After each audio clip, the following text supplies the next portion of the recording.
What is ASEAN? The Association of Southeast Asian Nations, ASEAN for short, is an association that today consists of 10 Southeast Asian states. In 1967, Thailand, Indonesia, Malaysia, the Philippines and Singapore founded ASEAN. The aim was to improve economic, political and social cooperation, and also to balance political conflicts between these countries that existed as a consequence of decolonization. During Cold War, ASEAN members wanted to contain the influence of communism in the region. Times changed.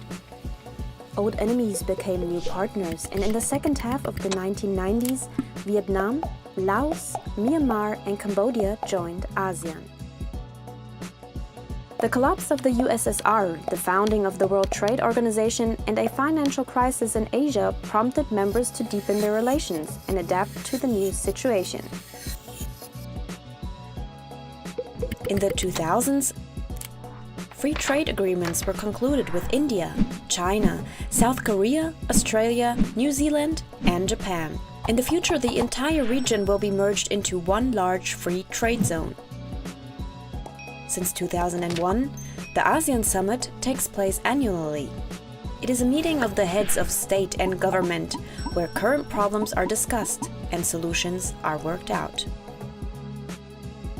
In 2008, the ASEAN Charter came into force, giving the association the status of a legal person.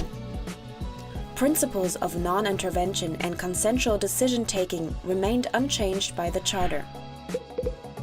Decisions are generally made by consensus. No member can be forced to something. As a result, the group rarely appears to be closed. Nowadays. Today, ASEAN is based on 3 pillars. As a political and security community to ensure peace, as an economic community with a strong domestic market, and as a social and cultural community, including a common identity.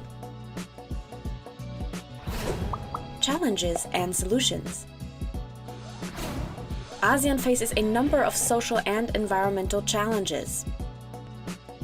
Countries such as Vietnam or the Philippines are particularly vulnerable to climate change and already feel its impact today.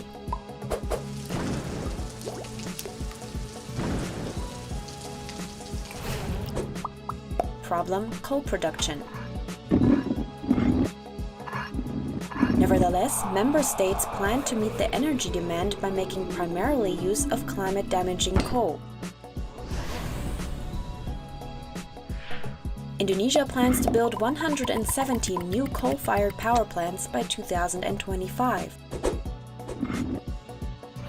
Myanmar invests in gigantic hydroelectric power plants and coal. Laos builds dams on the Mekong. The result is that Vietnam loses water in the Mekong Delta. However, fossil fuels, for example, are not necessary to cover the lack of energy. Renewable energy sources ranging from biomass to solar energy and wind power have enormous potentials in the region. They too would promote the local economy and provide sustainable jobs. Problem: the haze. Large areas of precious rainforest are burnt down for palm oil plantations and cattle feed cultivation all over Indonesia. The smog of these fires covers large parts of Indonesia, Singapore, and Malaysia. Pollution continues, even though in 2003 a smog agreement in the ASEAN came into force, which should reduce forest fires, environmental degradation, and air pollution. As such problems cross borders, ASEAN must tackle them in a joint effort and think beyond borders. This can be done, for example, by taking up the suggestions made by CSOs, civil society organizations, aiming at installing a 4th pillar, the environmental pillar. It must ensure that the ecological limits are taken into account in the growth debate. Only in case civil society is informed transparently and gets much more involved, acting free from state repression, social and environmental justice can arise. Serve people rather than profit.